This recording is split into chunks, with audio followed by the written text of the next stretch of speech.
is to get here. Graham Stuart. Thank you, Madam Deputy Speaker. It's a pleasure to take part in this debate. When making decisions about education, one question matters above all others. How will this affect the quality of teaching? Because that's the prism through which every educational decision should be viewed. A great teacher can make the difference between a child muddling through, struggling, or aiming high.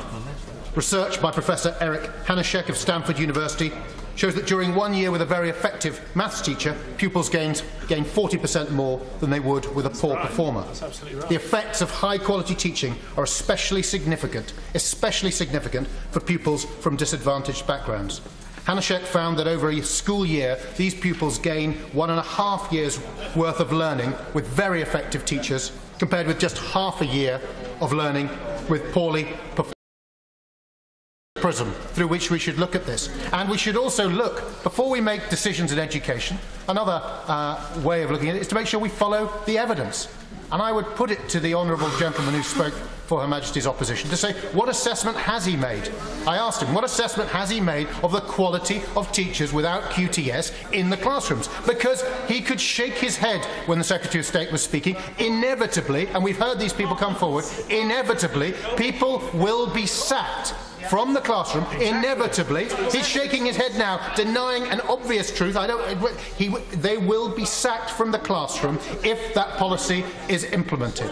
And if in this system, where we do have a rigorous Ofsted regime, we have tough exam results mapping, we have peer review, we have departmental head review, we have head teacher review, we have this whole system of accountability to make sure there is nowhere to hide for the teacher who isn't performing. In that context, a head teacher who has gone out on a limb to recruit someone who is non-QTS. And we know, as was not acknowledged by the honourable gentleman, but we know the number of non-qualified teachers within the teaching profession has actually fallen. We know that the number in free schools and academies, as a percentage of those employed, has fallen over the last 3 years.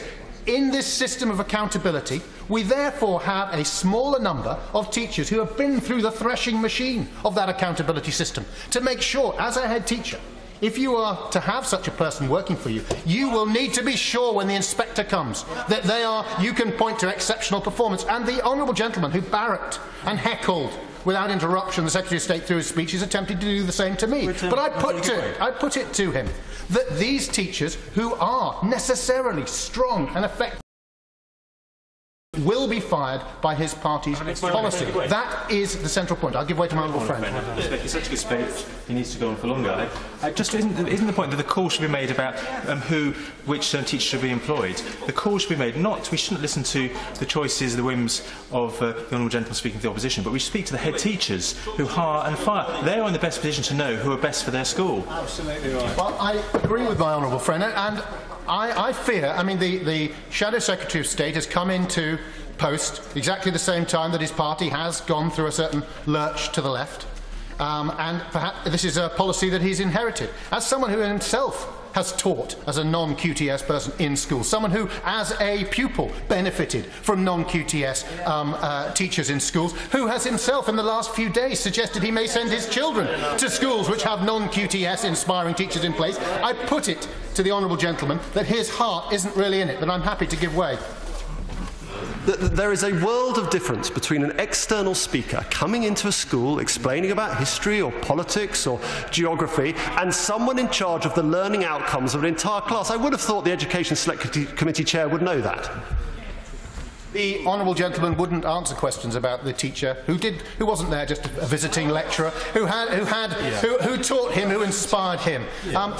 My children are at an independent school. They have non-QTS teachers there. I want to make sure that every school can access people who are able to inspire within an accountability system. Now, if the honourable gentleman said to me, we've carried out an assessment, we've got the evidence. Do you know there are some head teachers taking on people who aren't qualified just to save money, sticking low ability children in a classroom with these people, and it's letting them down? I've got the evidence base for that. I would be the first to congratulate him. I would say, yes, let's look at the right policy response. Let's not sack top teachers who happen to be non-QTS if we can possibly help it, but I could even accept the